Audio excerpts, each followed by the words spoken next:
Lawyers, agency staff. Lloyd Holmes, President of City Niagara. Mike Dudley, agency staff. Mark Gabriel, Agency Counsel. Sue Barone, agency staff. Sean Hopkins, Law Firm Hopkins, George McCarthy. Amy Shefferly with Niagara County Economic Development. Brown Creek and Niagara Consent. Rob Sanmarino on behalf of 3 Black River Road LLC. Greg Grimaldi, representing Blair School Board.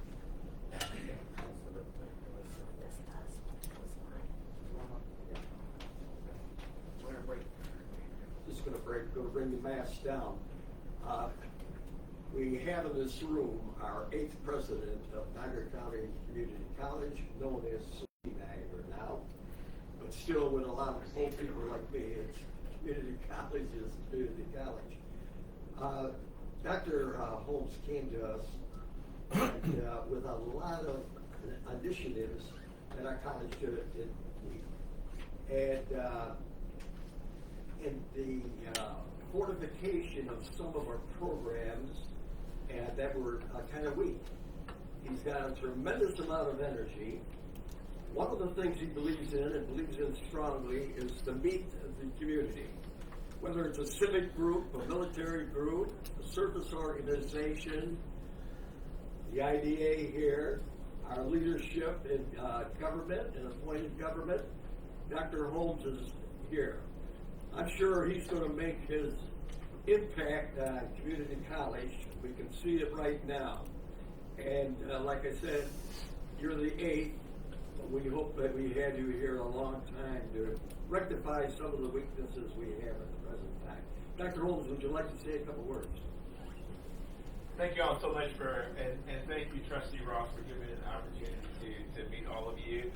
It truly is an honor to be here. I have absolutely loved my time here. I certainly am not unfamiliar with Western New York. I was the Vice President for Student Services at Monroe Community College in Rochester for 6 years, prior to spending my last 4 years as President of De Anza College in Cupertino, California. So I spent quite a bit of time in the Silicon Valley, was extremely involved in the community, and I look forward to connecting with each of you during my time here. So thank you so much for giving me an opportunity to greet you. I look forward to working with each of you. Thank you so much. Thank you. All right, I'd ask us to stand for the pledge, but before that, I'd ask us to have a moment of reflection for today.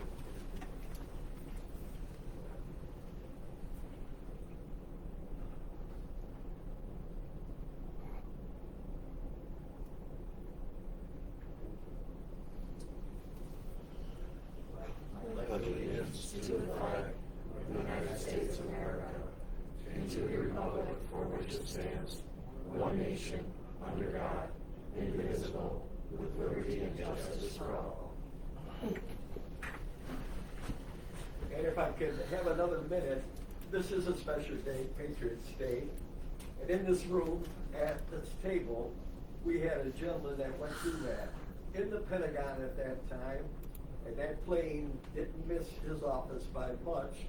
He's never talked about it. I didn't know about it for a long time. The gentleman is a career Army officer. He served not only in a lot of excellent stateside assignments, but he also had some overseas assignments that he did very, very well from what I heard, Colonel. And just say a few words about that happen. I lost 13 coworkers that morning. I didn't want to sleep. You never have. You never have. And I wanted the people around this table and our guests to know this gentleman was there. I was moved 2 weeks before a different office of function to even the second building there. 13 I should have been in that room. Okay. Bless you. All right, they'll do your job now. All right, we're into the approval of the minutes. I'm looking for a motion for the approval of the minutes of August 14, 2024. Looking for a motion on the floor. Mr. I have a motion by Mr. Berube. I'm looking for a second. I have a second from Mr. Crippa. And on the question, take about 30 seconds, take a look. Any additions or deletions?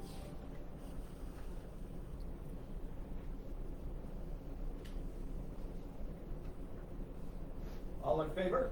Aye. Opposed? Thank you, Mr. Chairperson. Motion carried. Thank you. Jason?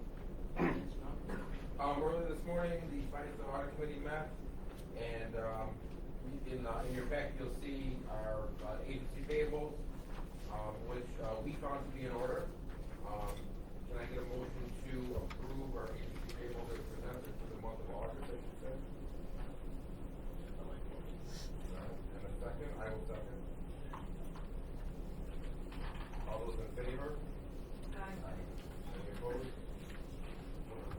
As well, your next section would be the budget variance report. We also met again this morning, and we reviewed the budget variance report, found that to be in order, nothing out of the ordinary or surprises, thankfully. And can we get a motion to approve the budget variance report as presented? So moved. All right, I will second as well. All those in favor? Aye. Any opposed? Wonderful. Thank you, Mr. Chairperson. Any unfinished business that we need to discuss?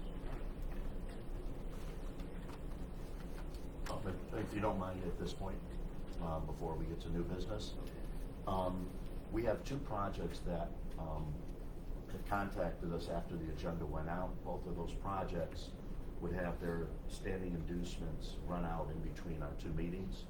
So what they're asking is for a standard 6-month extension to each of their projects.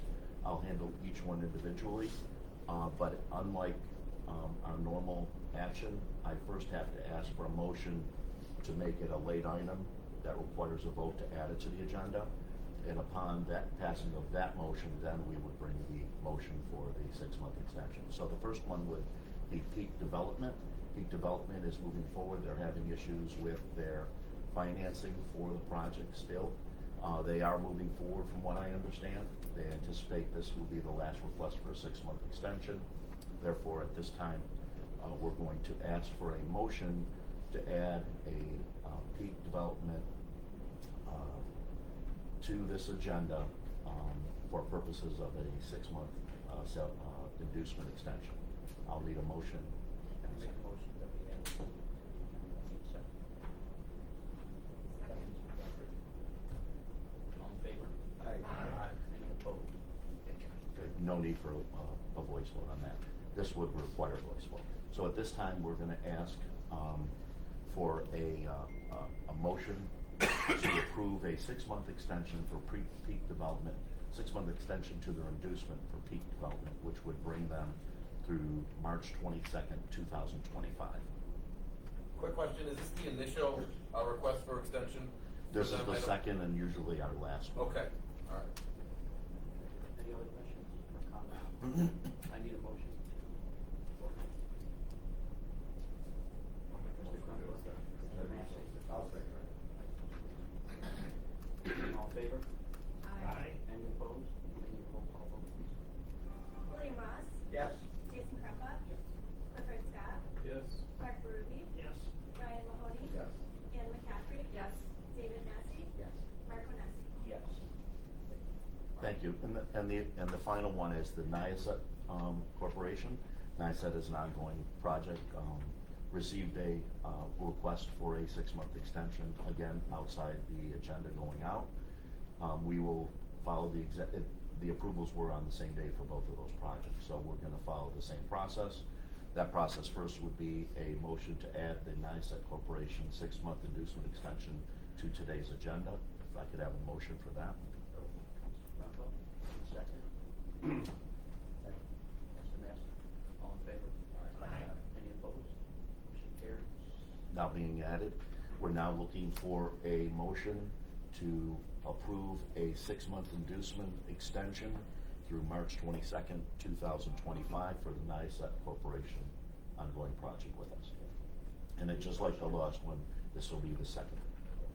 Any other questions or comments? I need a motion. Mr. Crumpler, Mr. Ross, all in favor? Aye. Any opposed? I need roll call vote, please. William Ross, Aye. Jason Kruppa. Yep. Clifford Scott, Yes. Mark Ruby, Yes. Brian Mahoney, Yes. Ann McCaffrey. Yes. David Massey, Yes. Mark Winowski. Yes. Thank you, everyone. Okay, 8.1, 2235 River Road, LLC. Thank you, Mr. Chairman. 235 River Road LLC is a proposed mixed-use redevelopment project on 3.15 brownfield acres in North Tonawanda, New York. The project will consist of 2 buildings totaling 87 market rate apartments and a total of 111,689 square feet. Of that, 391 square feet of apartments, 2,690 square feet of community space for the residents, and 7,608 square feet of commercial space. Building A will comprise of the commercial space and the community space, along with 39 apartment units. Building B will consist of also 4 stories with 48 apartment units, and there will be parking for 166 spots. This parcel is also located in a distressed census tract, and I should mention that currently we are about 40 units shy of the governor's request for housing units in North Tonawanda, so this would put us at that requirement. We do have Mr. Savarino here prepared with a presentation to go into a little more depth for the board. Thank you. I'd like to take this time to introduce Sean Hopkins, legal counsel for the LLC, the applicant. Good morning, everyone. So we're going to walk you through this PowerPoint presentation briefly. Obviously, we're not asking for any decision this morning, and please feel free to provide any comments or input you have. We've been working on this a long time. We want to go to the next slide. So there's an aerial photograph showing the project site. I think we all know the location well. It's approximately 3.1 acres in size. I call it kind of the gateway to the northern portion of the really urban core of the city of North Tonawanda. Obviously, we're right across from Tonawanda Island. It's a separate project that hopefully will move forward in the near future. So I think this is a big, important missing piece in the puzzle in terms of North Tonawanda and their very successful efforts to date to really create some vibrancy in that downtown core. Next slide. It's a closer photograph of it. It's previously been used for industrial purposes, contractor's yard. You can see there's some buildings there. Really is kind of an eyesore, and that eyesore has existed for decades from what I know. Next slide. So in the introductory comments, we heard a little bit about the project. You can see this parcel has a somewhat irregular shape. It has a portion of a circle on the bottom, and then on the top becomes very, very narrow. So what we've done is we've wrapped 2 buildings around that corner to create a sense of place, a sense of destination. And then we have 2 buildings that consist of 87 market rate apartments, approximately 7,500 square feet of commercial space, some community space. You can see we have some extensive green space, pedestrian friendly amenities. We're going with a simulated wrought iron fence around the parking area. And of course, we do have to provide on-site parking, but we've done our best to tuck it in, put a lot of interior green space, and make this so this really does create a destination and really improves the character of that property. Next slide. I'm going to turn it over to Rob. So one of the essential aspects of this project, and you'll notice we are asking for a 15-year pilot, is the fact that there is extensive contamination due to the decades of historical use. That does increase the risk dramatically from the perspective of the project sponsor. We've been working at this project now for nearly 2 years. Obviously, a lot's going on in terms of lending standards, et cetera, but it's really the fact that we have that brownfield there, the fact that we have the contamination, and that additional risk that's posed by dealing with that contamination, that's our justification for the 15-year pilot. So with that being said, Rob? It's, the project is eligible and, for brownfield cleanup programs through the New York State DEC. We are right now finalizing our work plan. One of the things that Sean mentions is the risk. I caution everyone, although we're tracking based on historical use in a limited phase 2, we believe there might be anywhere from $3 to $5 million of cleanup in terms of exported encourage everyone to understand a little bit, we need to go back onto site to examine groundwater and do further analysis. That's part of under the purview of the DEC, so those costs could escalate. So there is a risk associated with this project. This isn't for the faint of heart. It's when we talk to banks, they're very they bring up this point. They want to understand where we are in the process with the DEC and the purview there. So it is complicated. There'll be an environmental easement. We understand there's ongoing risk in terms of analyzing groundwater in perpetuity after the cleanup occurs. So it is a risky project. There's risk associated with many projects like this in size, but the brownfield certainly has a significant element of risk. Next slide. So project timeline, I'm not going to go through this point by point in the interest of time, but I'm going to touch on the highlights. We started this back in August of 2022. We're not currently the owners of the site. That's important. Meaning if we can't get the requisite approvals, including the 15-year pilot, unfortunately after spending a lot of time and hundreds of thousands of dollars, we probably would not be able to close on this site. We presented this again and again to the city of North Tonawanda.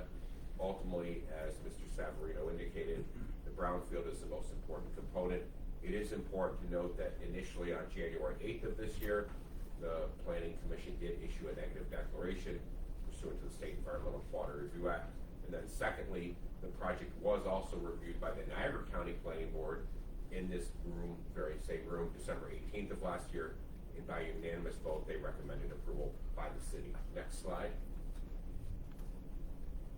Then most recently, a couple of months ago, we did get confirmation that we're eligible for acceptance into the brownfield program.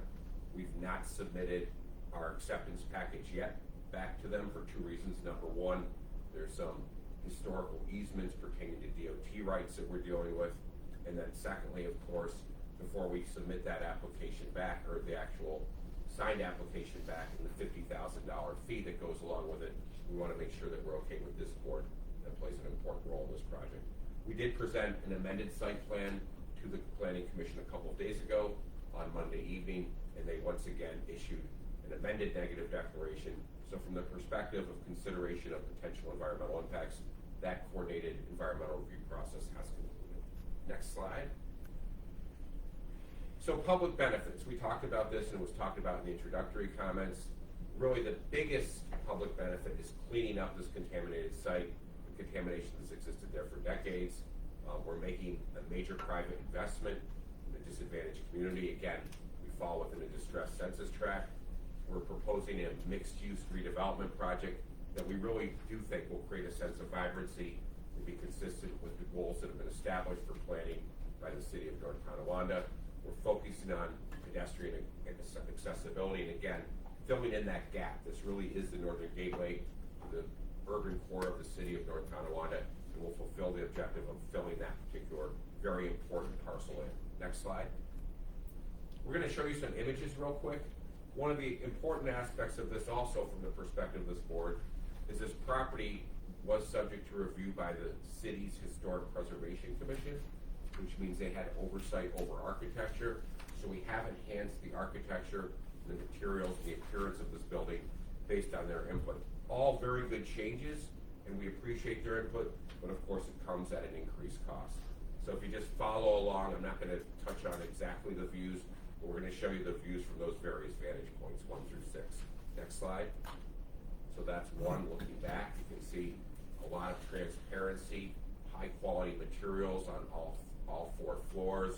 We're going to have those balconies. We're not using cheap lumber. Instead, we're going to have decorative railings with transparent glass. This really, really will be a cool project at this particular location. I also failed to mention, and it's relevant because we heard about a couple extensions, this particular builder is 235 River Road LLC, which is an entity owned by Andrew Romanowski of Alliance Homes. He has a track record of success. This would be his first project in Niagara County. He's very happy to have his first project in Niagara County.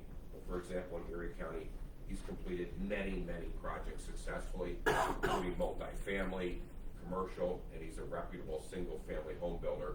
He's built tons of homes in the South Towns. His perhaps most well-known multifamily project is known as, what's the name of it? Orchard, I can't remember, but it's right next to the stadium. It's 156 units, and that project has been very well received. Features extensive trails, upscale buildings, et cetera, et cetera. Next slide. Just another same perspective. That's the night perspective. We will have uplighting on the building.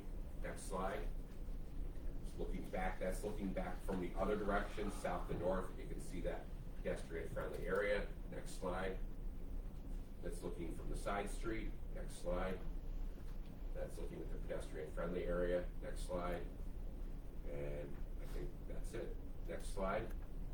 So again, we're going to focus now on what is the rationale for the 15-year pilot. First and foremost, it's the contamination. I think Rob has touched on all these points. That really does pose additional unknown risk. We're happy we're in the BCP program. That helps us obviously financially in terms of dealing with that particular issue, but it doesn't necessarily make it easy to get project financing again, because there is additional risk that wouldn't be associated with the redevelopment of a site that's not a brownfield, or even more importantly, a site that doesn't have any development today. So we're going to meet all these standards. We're very familiar with them, but again, increased risk. Next slide. And then some additional rationale. Again, we are in a distressed census tract. Why does that matter? That matters because it makes it a little bit more difficult to get the rents you receive to justify the investment. Mr. Romanowski's used to doing projects in Amherst, Hamburg, Orchard Park. Because we're in a distressed census tract, he won't get the same level of monthly rents that he would otherwise get in those areas. Nonetheless, he thinks this is the coolest of all the projects in his portfolio. As I mentioned, we've enhanced the architecture based on input received from the city's Historic Preservation Commission. We've talked about lending standards, which have become much more difficult over time. We have to put much more money in this project up front than we would have a couple of years ago. Construction costs have increased, interest rates have increased, so all of those are factors we need to consider. As I've mentioned before, this is clearly consistent with the city's planning objectives and the adopted comprehensive plan. And on the right, we do have a copy of a support letter that we received from Mayor Tyler to be in front of this board and be requesting the 15-year pilot. Next slide. City's planning objectives, I'm not going to talk about these in the interest of time, but again, if you look at their actual comprehensive plan, they literally identify this exact site. It's not just generic text about this area. They identify this exact site, and we're fulfilling the goals that they've established for this site at this particular location. There's an acknowledgement right in the comprehensive plan that this is a brownfield. There's an acknowledgement in the comprehensive plan that this is a challenging site. There's an acknowledgement that mixed use is really what they'd like to see. So we're fulfilling that and those objectives that the city has established and that we're implementing. So with all that being said, we're hoping that at a future meeting you can grant the requested 15-year pilot and related incentives. And of course, either myself or Mr. Savarino welcome any questions or input you may have. We also do want to take a moment to thank staff for working with us. They've always been very great to deal with. And I do also want to acknowledge the military service of someone who's here on the anniversary of a very important day. So thank you for your service. That's my presentation. Hey, this looks like a great project. I think everybody, based on your presentation, is excited about this. But there's a couple things that I think many of us on this board would like to know. First and foremost, what's the proposed rent?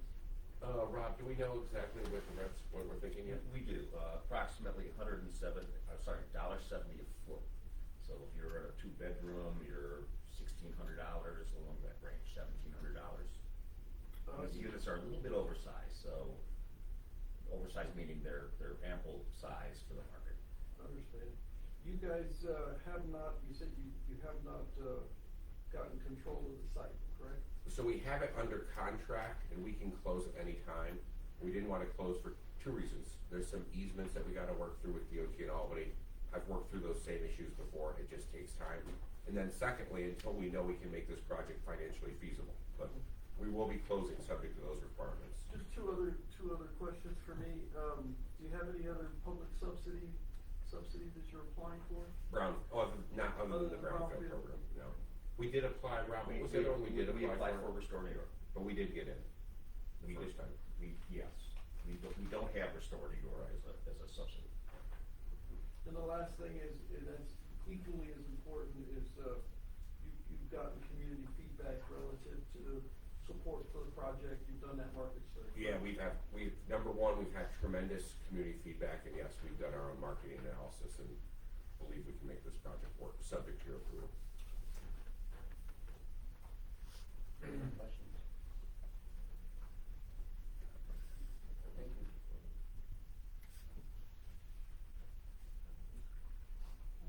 No other questions? Thank you very much for your presentation. Thank you so much. Thanks for your time. Thank you, everyone. Have a great day. Good presentation. Thank you. All right, we need a motion for preliminary resolution. I'll second. I'll second. All in favor? Aye. Any opposed? We need a roll call vote, please. William Ross, Yes. Jason Grandpa, Clifford Scott, Yes. Mark Ruby, Yes. Ryan Mahoney, Yes. Anne McCaffrey, Yes. David Massey, Yes. Marco Nessie. Yes. I need a motion for the public hearing, which is scheduled for October 1st, 2024, at 2 o'clock in Tonawanda City Hall. Can I have a motion, please? I'll make the motion. Mr. Ruby, Mahoney, all in favor? Any opposed? Okay, motion carries. All right. We need a roll call for that, Mark? No. Okay. No, all set. 8.2, NCL Tivitor LLC. Thank you, Mr. Chairman. This project, which will include the build-out of an 80,000 square foot state-of-the-art cold storage micro-fulfillment facility right here in this business park, will contain 5 separate freezer storage areas totaling 32,000 square feet. It will have 4 separate coolers totaling 16,000 square feet and 12,000 square feet of space to store dry goods. The entire facility will be erected in one phase, and the operations will mature with demand. The facility will operate as an asset-light service structure that emphasizes agility, cost-effectiveness, and customer centricity that will include a software-based warehouse management system and incorporate an enterprise resource planning system to include inventory tracking and accounting tasks, and integrate with the latest third-party logistics technology to optimize the storage system. Yep, we're here. Yep, I'm Greg Mulvey. It's my partner Donaldson and Polaris Cold Storage. I actually have some more information. I don't know if you want to hand those out. So it's exactly what was just laid out. It's 80,000 square foot cold storage facility, freezers and coolers. The freezers and coolers are all able to be segregated to allow us to rent to a diverse client base: pharmaceuticals, agriculture, food processing. Am I missing some? No, it's, we have the ability to separate, of course, pharmaceuticals don't want to be mixed in with agriculture. We have the ability, we have a unique position here with Greg in the construction field and myself in the refrigeration field, to accommodate these customers directly. If an area needs to be segregated away, locked down because of an area, we can quickly adapt to these problems and make this a facility that's going to work out for everybody in the Western New York area. It's 70% of the cold storage facilities in the area, and actually nationally, are considered not energy efficient and are in disrepair. And the reason why there's not new cold storage facilities popping up everywhere is because it's expensive to build. And I'm a contractor, and has a refrigeration business, and this is kind of developed over about 3 years of us talking and doing our research and looking into it and then thinking that we actually have something here. So we own the property, we bought the property, we have the property, we're in the planning board right now. I think we have to go into the planning board next month again for their approval. We have plans, so we're ready to go and open for questions. Quick, 2 seconds. Go ahead. So obviously 3PL is the way of the future. I mean, I think there's, this industry here and this idea of warehousing is blown up in the last, whatever you want to call it, 18, 24 months. Probably longer than that nationally. Any cold storage standpoint, though, doing 3PL for cold storage, any different hurdles, any different challenges than obviously a standard dry goods where it's Yes, it's so the pretty simple? software is very key, and the software that we've chosen is very robust. So when the goods come in, it gets a QR code, it's all scanners, and that's why we say it's state of the art, because it is like a proprietary software that this company is using, and then these QR codes will give you temperatures, dates, and goods, where it's located, everything, so automatically a warehouse worker can go and look at his scanner and see exactly where he needs to go, and it's foolproof. First in, first out. We are also utilizing an energy management system where we can constantly oversee temperature control in the entire facility, refrigerant leak detection in every part, not only just the compressor room where the equipment will be, but throughout all the coolers. Picks up parts per million. If there's ever a small, even minute leak in the area, it will be picked up, addressed, repaired. So it'll watch over everything, every aspect of this facility. There isn't too many cold storage facilities in Niagara County. I remember that one in Youngstown they tried to redo, if you remember. Yeah. If you spend more money on redoing it than what you're doing here. Yeah. It's crazy. It's very, very. Well, you do and you don't, because construction for the building is relatively high, especially now. You know, so it's what do you do when you own a facility like that? What do you do? And what these guys are doing is they're just pumping money into them to keep them going and just keep it going because they can't afford to build anything. Outdated refrigerants, materials, cooler space, yeah. But how many cold storage facilities in Niagara County?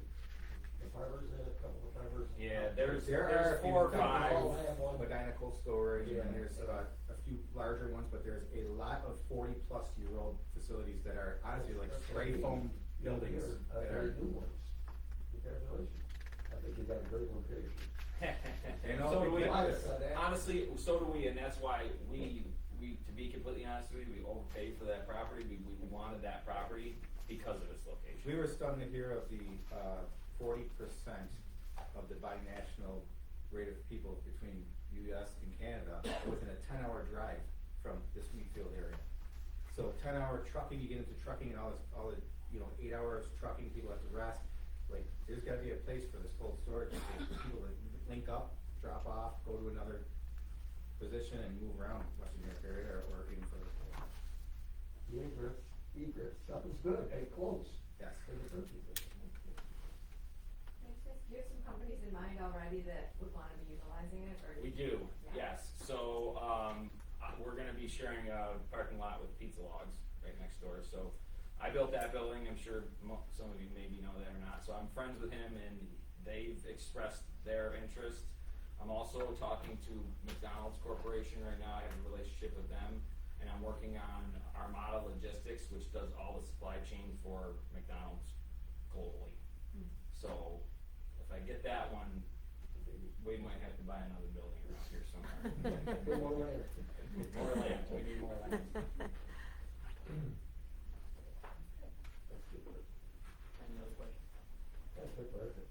Thank you very much. No problem, thank you. All right. Need a motion for that preliminary resolution.